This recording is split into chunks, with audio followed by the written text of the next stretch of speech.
Hello, I'm Dr. Richard Nagy, President of the California Dental Association.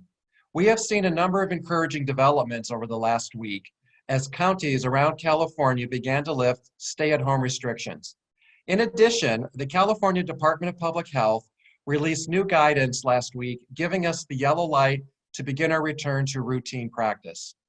While there are still a number of pressing issues, particularly procuring adequate PPE, I want you all to hear from Dr. Natasha Lee, who was appointed by Governor Gavin Newsom to represent organized dentistry on his Economic Recovery Task Force.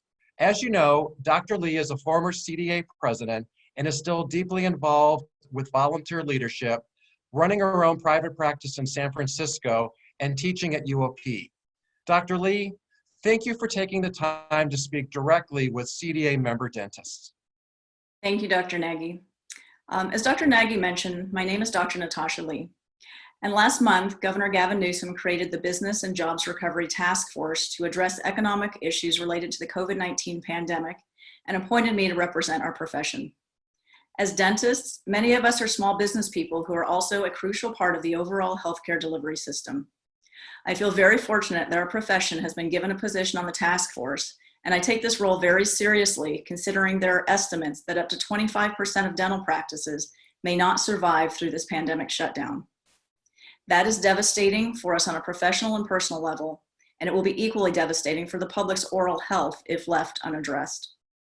The possibility of our colleagues losing their practices, our team members losing their jobs, and Californians losing up to a quarter of the state's access to dental care is unacceptable. That's why I'm firmly committed to ensuring that your voices are heard on topics like regulatory relief, dental benefits issues, employee relations, liabilities and workers' compensation, and so much more. We will be working with the latest access data and the keen insights of our many members to help inform my advocacy on the task force.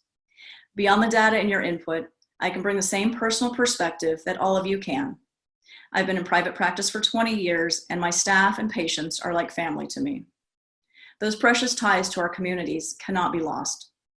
In addition, as an assistant professor who has worked with dental students for 2 decades, I cannot stand by and watch their future profession get decimated.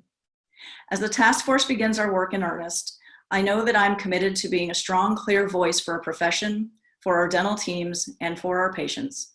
And I look forward to updating you all again in the future. Thank you. Thank you, Dr. Lee. And finally, we wanted to let you know that there will be a CDA member-only informational Q&A virtual membership meeting Monday, May 18th at 5:30 p.m. Check your email or the CDA website for details. Mark your calendars. We'll see you then. Thank you.